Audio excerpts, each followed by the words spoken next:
안녕하세요. 저는 올해 32살의 직장인 여자입니다. 괜한 조바심으로 파혼하게 된 제 이야기 좀 들어보세요. 몇 년 전부터 친하게 지내던 친구들이 하나둘씩 시집을 갔어요. 그리고 계속 그 모습을 보다 보니 저도 모르게 조바심을 느꼈던 모양입니다. 그래서 저도 만나고 있던 남자친구와 결혼 준비를 시작했는데 괜한 짓이었지요. 하마터면 멀쩡한 집을 고스란히 갖다 바칠 뻔 했거든요. 바보도 아니고 어떻게 그럴 수 있냐고 하시겠지만 저도 이번에 알았어요. 사기를 당하는 게 당하는 사람이 멍청해서가 아니라 사기치는 인간이 치밀해서라는 걸요. 아무튼 이런 인간도 있다는 걸 널리 알리고자 사연을 적어봅니다. 남자친구하고는 같은 업계에서 일을 하며 자연스레 얼굴을 텄어요. 알고 보니 동갑내기여서 금방 친해졌고요. 게다가 당시만 하더라도 남자친구 경력이 저보다 적었거든요. 그런데도 실력이라던가 태도라던가 굉장히 뛰어난 거예요. 그래서 배울 점이 참 많은 친구라고 생각했고 거기에 호감을 느꼈던 것 같아요. 그래서 연애를 시작했습니다. 그런데 일적으로 아무리 뛰어난 사람이라고 해도 사람 됨됨이까지 뛰어난 건 아니었지요. 일단 결혼 이야기는 제가 먼저 꺼냈어요. 앞서 언급했듯이 친구들 하나씩 결혼하는 걸 보면서 조바심을 느꼈던 건 저였으니까요. 그런데 4년을 만나면서 결혼의 기억자도 남자친구는 꺼내지 않았으니 남자친구가 말해주길 기다리고 있다가는 평생 가도 결혼은 못하겠다 싶대요. 그래서 단도직입적으로 제가 물었죠. 나랑 결혼할 생각이 있느냐고요. 그랬더니 남자친구가 그런 생각이 없으면 여지껏 널 왜 만났겠냐며 반문을 하는데 솔직히 당시엔 기쁘면서도 안도감도 느꼈습니다. 아예 생각이 없다고 하면 어떡하나 내심 걱정스러웠으니까요. 그런데 이내 남자친구는 결혼해서 하루빨리 안정적인 가정을 꾸리고 싶긴 하지만 하고 말끝을 흐렸습니다. 그런데 말하던 상대가 말하다 말면 엄청 답답하잖아요. 저도 그랬죠. 그래서 왜 말을 하다 마냐니까 결혼을 하려면 돈이 많이 들지 않냐면서 저더러 너는 얼마나 모아놨냐고 묻대요. 얼마나 모아놨길래 결혼 이야기를 꺼내냐면서요. 참고로 저희 업계 특성상 바닥이 얼마나 좁은지 몰라요. 오죽하면 두세 다리만 건너면 아는 사람을 만날 정도죠. 그리고 그렇다 보니 사람들끼리 대놓고 말은 안 해도 얼마나 버는지 대충 짐작하긴 쉬운 일이었어요. 그러니 저랑 남자친구도 굳이 서로 얼마를 버는지 그런 건 물어본 적이 없고요. 그런데 남자친구가 대놓고 저더러 얼마나 모아놨냐 물으니 순간 좀 당황스러웠지요. 하지만 어쨌든 남자친구보단 제가 더 모아놨을 것 같았거든요. 그래서 이왕 이렇게 된 거 허심탄회하게 속된 말로 다 까놓고 말하는 게 좋겠다 싶었습니다. 그래서 나는 1억 좀 넘게 모아놨지 하니까 남자친구가 자기는 이제 2천 모아놓은 게 달아나요? 그중에서도 1,000은 지금 살고 있는 원룸 보증금으로 묶여 있다고요. 그리고 그 얘기를 들었을 때 실망하지 않았다면 그건 거짓말일 거예요. 그래도 직장 생활을 몇 년을 했는데 2천이라니. 1년에 1,000만 원씩 모으는 것도 힘들 만큼 벌이가 적은 건 아니었을 게 분명했으니까요. 결혼 이야기를 괜히 꺼냈다 싶었습니다. 그런데 남자친구는 오히려 제 심각한 얼굴을 잘못 이해했는지 자기가 처했던 상황을 구구절절 설명하기 시작했어요. 졸업하자마자 학자금 대출도 갚아야 했고 취직한 이후로는 어려운 집안 형편에 얼마씩 생활비도 보태드려야 했다면서요. 그래도 다행인 건 이후로 부모님 형편이 많이 나아지셔서 재작년부터는 생활비를 보태지 않고 있답니다. 학자금 대출도 다 갚았고요. 그래서 이제는 돈이 모일 일밖에 남지 않았다나요? 그러면서 우리가 같이 힘을 합치면 1억 모으는 건 금방이라는데 그게 묘하게 설득력 있게 들렸어요. 실제로 제가 아는 남자친구는 허튼데 돈 쓰고 그러는 사람은 아니었으니까요. 그래서 마지막으로 남자친구한테 그럼 이제껏 돈 때문에 한 번도 결혼 이야기를 꺼낸 적이 없던 거냐고 물었습니다. 그랬더니 맞대요. 자기가 그래도 남잔데 통장에 한 1억은 만들어지면 그때 얘기하려고 했다고요. 그리고는 솔직히 자기가 저랑 동갑이 아니라 두세 살만 많았으면 벌써 결혼 이야기를 꺼내고도 남았을 거라는데 제가 결혼이 어지간히 하고 싶었던 건지 그 말 또한 다 그럴듯하게 들리는 거예요. 아무튼 그래서 그때부터 저희 나름대로 결혼 준비를 조금씩 하기 시작했어요. 마침 웨딩 시즌을 앞두고 박람회가 한참이었길래 가서 상담도 받아보고 주변의 기혼자들에게 여러 가지 조언을 구하기도 하면서요. 그리고 대충 머릿속에서 이런저런 가닥이 잡혀갈 때쯤 집에다 말씀을 드렸습니다. 지금 남자친구랑 결혼하려고 한다고요. 그랬더니 어머니가 어찌나 기뻐하시던지. 저는 제가 그렇게 많은 나이라고 생각하진 않았는데 어머니는 30도 넘은 딸이 결혼 이야기가 없으니 나름대로 애가 타셨던 모양입니다. 그리고 얼마 후 정식으로 남자친구를 저희 집에 데려갔어요. 저희 부모님과 남자친구가 처음 만나는 자리였지요. 남자친구가 원래도 싹싹한 성격이다 보니 저희 부모님께선 무척 마음에 들어 하시는 눈치셨습니다. 그리고 그래서인지 어머니께서 난데없이 신혼집 걱정은 하지 말라고 그러시는 거예요. 일단 결혼만 하면 신혼집은 어머니가 구해주신다면서요. 그리고 그 말 뜻은 저희 부모님이 얼마나 대단한 부자라 아파트 한 채 턱하니 사주겠다 뭐 그런 게 아니었고요. 동네에 빌라를 하나 얻어줄 테니 거기서 살면서 돈을 모으라고. 그리고 어느 정도 돈이 모아지면 빌라를 팔아서 그 돈까지 더해 아파트를 구하라는 뭐 그런 의미셨지요. 물론 처음부터 아파트에서 신혼살림을 시작할 수 있다면 좋겠지만 그럼 대출이자가 장난이 아닐 텐데 저희 벌이를 생각하면 그건 좀 무리다 싶었습니다. 그래서 어머니 말씀대로 하기로 했어요. 그리고 남자친구의 우리가 힘을 합치면 1억은 금방 모은다는 그 말을 100% 믿은 건 아니었지만 그 정도 각오가 있다면 어쨌든 큰 돈은 모을 수 있을 거란 자신감이 있기도 했으니까요. 정말이지 아파트로 가기까지 오래 걸리진 않을 거라 생각했습니다. 그리고 그렇게 그때부턴 정말 본격적으로 결혼 준비를 시작했지요. 그런데 어째서인지 남자친구 어머님과 뭔가 쿵짝이 잘 안 맞는다는 기분이 들대요. 그간에 남자친구가 집에다 한 효도야 자기가 원해서 한 거라 치더라도 어떻게 보면 희생을 한 거고. 게다가 일방적이긴 했어도 저희 어머니께서 집 문제도 해결해 주신다고 했는데 그 부분에 대해서는 이런 방구도 없으셨던 데다가 1,000원 한 장 보태주실 생각도 없으신 눈치셨거든요. 그리고 무엇보다도 예단 이야기부터 꺼내셨으니 솔직히 기분이 많이 상했죠. 하지만 그때까지도 남자친구가 어머님께 무슨 말씀을 하시는 거냐? 이미 여자친구가 해오는 게 얼마나 많은데 예단까지 바라시냐 해가며 제 편을 들어줬어요. 그리고는 자기 파혼당하는 꼴이라도 보고 싶으신 거냐며 화를 내기도 했고요. 그래서 어머님과 삐그덕거리는 느낌이 들었어도 크게 걱정은 안 했습니다. 남자친구가 중간 역할을 지금도 잘해주고 있고 앞으로도 잘해줄 거라고 믿어 의심치 않았으니까요. 그렇게 제가 집을 해가고 예단은 생략하고 남자친구가 혼수를 해오기로 했어요. 저희 어머니께서 빌라 계약을 서둘러서 하신 탓에 이미 집이 비어있던지라 남자친구가 틈틈이 가전제품이나 그릇 같은 걸 사다 채워놓기로 했죠. 그리고 그런 것들을 구매하는 과정에서 다시 한번 남자친구의 경제 개념을 엿볼 수 있었습니다. 뭐 하나 섣불리 사는 일 없이 꼼꼼히 가격 비교도 하고 후기도 확인하는 모습이 남잔데도 참 야무져 보였고요. 하지만 그 모든 게 결국 제 눈을 멀게 하려던 남자친구의 개수작이었다는 걸 알게 되었어요.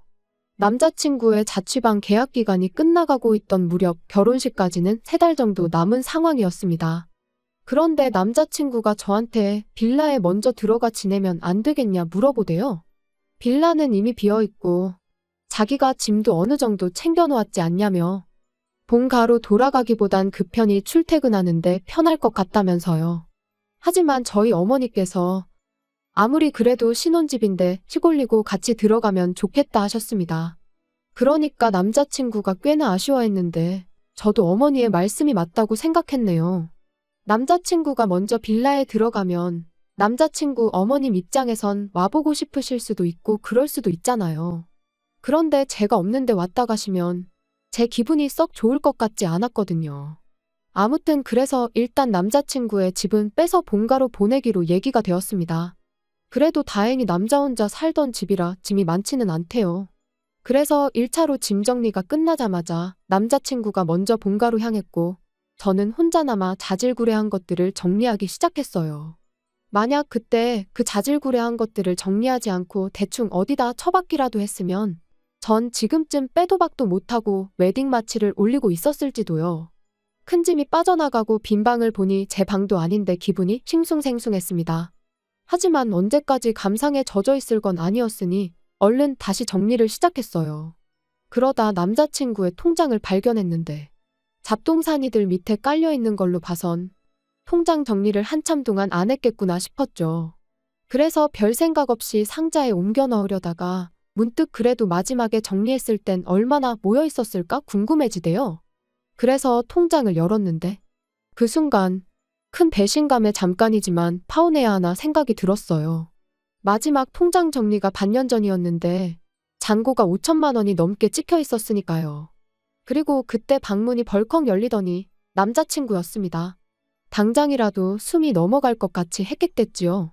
남자친구의 자취방부터 본가까지는 왕복 1시간이 걸리는 거리고 짐까지 내려놓고 왔으니 좋게 2시간은 걸렸어야 했습니다. 하지만 20분 만에 돌아왔다는 건 아마도 운전하다가 갑자기 통장이 생각났던 모양이돼요. 그리고 아니나 다를까 한 손엔 통장을 들고 얼빠진 표정을 하고 있는 저를 보자마자 남자친구는 오해랍니다. 그리고는 자기가 다 설명할 수 있다나요? 그리고는 하는 말이 그때는 그 돈이 정말 있었지만 지금은 없답니다. 이미 학자금 대출을 갚고 하는데 써서 없다고요. 그 이후로 통장 정리를 안 한 것도 학자금 대출로 목돈이 빠져나가느라 잔고가 훅 줄었을 텐데 그걸 보고 나면 속상할 것 같아서 일부러 안 했다나요. 그렇냐고 알겠다 대답하곤 요 앞 은행에 CD기가 있으니 같이 가서 통장 정리 좀 해보자고 했어요. 그랬더니 남자친구는 지금 정리하고 하느라 바쁜데 굳이 뭘 거기까지 다녀오냐 그래봤자 1,000만 원밖에 안 남아있는 걸 뭐하러 정리까지 하냐 해가며 어떻게든 안 가려고 하대요. 그래서 그럼 지금 핸드폰 꺼내서 은행 어플에 들어가 보라고 했습니다. 다른 건 안 보고 잔고만 보면 된다고. 우리 결혼할 사이인데 그 정도는 내가 확인할 수 있는 거 아니냐고요. 그랬더니 남자친구가 갑자기 목에 핏대를 세우며 저더러 말 잘했다고 우리 결혼할 사이인데 자기를 못 믿냐면서 그렇게 집요하게 굴어야겠냐는데 먹긴 놈이 썩낸다더니 남자친구의 모습이 딱 그 꼴이다 싶은 게 정말 뭐가 있구나 하는 확신이 들었습니다. 그래서 확인해서 네 말대로 정말 1,000만 원만 있는 거면 내가 전부 다 사과하겠다니까. 글쎄 이제는 핸드폰을 부모님 집에 두고 온 것 같다나요? 어떻게든 상황만 모면하려는 모습이 어찌나 꼴사납던지요. 아무튼 그래서 그런 가서 가지고 오자며 남자친구한테 앞장서라 했습니다. 그런데 그때 본가에 두고 왔다던 남자친구 핸드폰이 남자친구 주머니에서 요란스럽게 울려대대요. 결국 남자친구의 핸드폰을 열어 잔고를 확인했는데 화면에는 7천만 원이라는 큰 돈이 찍혀 있었어요. 5천만 원도 어이가 없었는데 7천만 원이나 되니까 기가 막혀서 말이 안 나왔지요. 남자친구 말 맞다나 방 빼고 보증금까지 돌려받는다 치면 전부에서 8천이라는 소리잖아요. 그리고 그때부턴 남자친구가 태도를 달리했습니다. 실실 웃으면서 뻔뻔하게 생각보다 돈이 많으니까 좋지 않냐고요. 하지만 만약 제가 그 통장을 발견하지 못했다면 이 돈의 존재는 알지 못했을 거고 그럼 남자친구는 처음 말한 대로 2천만 원만 들고 저에게 장가를 왔을 거라 생각하니 솔직히 괘씸하단 생각밖엔 안 들었지요. 한참 동안 말없이 남자친구만 노려보다 왜 잔고를 숨겼냐고 물었어요. 그랬더니 하는 말이 비상금이었다나요? 그리고 이때도 처음엔 그럴듯하게 포장을 하대요. 집에 무슨 일이라도 생기면 그때 저한테 주려고 했다면서요.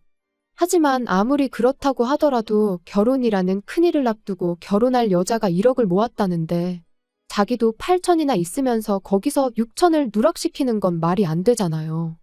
그래서 제가 거짓말하지 말라고 하니까 자기도 뭐 때문에 짜증이 났는지 갑자기 언성을 높이며 말하길 요즘 여자들은 시댁에 1,000원짜리 한 장 주는 것도 아까워한다더라. 너도 우리 엄마가 예단 얘기하니까 기분 나쁜 티를 팍팍 내지 않았냐. 그래서 나도 말 안 했다. 나중에 우리 부모님한테 뭐 돈 들어갈 일 생기면 너한테 아쉬운 소리 하기 싫었다. 그러니까 한마디로 자기 돈은 꼭 쥐고 있다가 자기 부모님한테 드릴 생각이었던 거죠. 그래서 됐다고 더는 할 말 없다 했어요. 그러니까 알겠다면서 일단 집에 가서 쉬라는데 말귀를 못 알아들었구나 싶어서 헤어지잔 소리라고 했더니 눈이 휘둥그레해져서는 이게 헤어질 일이냐입니다. 어쨌든 제가 이제 돈은 다 알게 되었으니 그냥 결혼 자금으로 쓰자면서요. 그래서 돈이 문제가 아니라 너의 그 썩어빠진 사고방식이 문제라고 했어요. 그리고 시작부터 이렇게 신뢰가 박살이 났는데 결혼이 가당키나 하냐고요. 그리고 그렇게 집을 나왔습니다. 이삿짐이 많지 않다고 해서 제 차를 빌려줬는데 차 안에 남자친구가 싣고 갔던 짐이 그대로 있길래 알아서 가져가라고 그냥 주차장 바닥에 대충 던져버리고 돌아왔어요. 슬프기보단 분해서 울었는데 어쨌든 딸이 눈이 팅팅 부어서 집에 들어오니 부모님이 무슨 일이냐, 남자친구랑 싸웠냐. 결혼 전엔 원래 많이들 싸운다 그러시대요. 그래서 자초지종을 말씀드리니 부모님도 저만큼이나 황당해하시며 뭐 그런 야가 빠진 놈이 있냐며 크게 노여워하셨지요. 문제는 집이었습니다. 저희 결혼이 깨질 거란 건 그 누구도 상상하지 못했던 일이었기에 이미 집은 제 명의로 되어 있었으니까요. 그래서 고민 끝에 어차피 언젠간 하려던 독립이었으니 제가 가서 살기로 했습니다. 그리고 그날부로 결혼 준비하면서 예약했던 것들도 다 취소했어요. 그리고 몇 곳에서 남자친구에게 확인차 연락을 했는지 남자친구가 전화를 걸어와서는 어떻게 일방적으로 그럴 수가 있냐면서 길길이 날뛰더라고요. 그래서 다 끝난 마당에 뭐가 좋다고 머리 맞대고 상의까지 하길 바라냐고 쏘아붙였죠. 그랬더니 여기저기 걸어놓은 계약에 들어간 계약금이 얼만지나 아냐면서 전부 다 내놓으랍니다. 그중 몇 개는 특가로 나왔던 것들이라 환불도 전혀 못 받는다면서요. 하지만 뭐 제 알바인가요? 네가 알아서 받아내던지 하라고 했어요. 참고로 예약도 원랜 다 제 이름으로 하려고 했는데 돈을 꿍치면서 일말의 양심이 남아있었는지 제가 집을 해오니 그런 건 자기가 하겠다면서 자기가 계약자로 사인하고 돈 보내고 다 했거든요. 그리고 내 집에 사다 놓은 물건들도 현관밖에 내놓을 테니 다 가져가라니까. 제 취향에 맞춰서 산 것들인데 자기가 가져가면 뭐하냐고 저더러 자기한테 살아나요? 돌았냐고 중고로 팔던지 사랑하는 너희 부모님한테 선물로 드리라고 했습니다. 그랬더니 전화기 너머로 저 때문에 얼마를 손해를 본 줄 아냐면서 아주 울고 짜고 난리도 아니었어요. 그래서 저도 그 돈 몇 푼이 문제냐고 하마터면 나는 사기꾼한테 집 갖다 바치고 평생 같이 살 뻔했다고 소리를 질렀죠. 그 뒤로 몇 번이나 남자친구한테 전화가 왔지만 전부 다 무시했어요. 그렇게 한 일주일을 내리 전부 씹었더니 급기야는 집으로 찾아오대요. 그래서 결국 저희 아버지가 야구방망이를 들고 저 대신 나가셨습니다. 그랬더니 남자친구가 쫄았는지 더는 연락하지 않네요.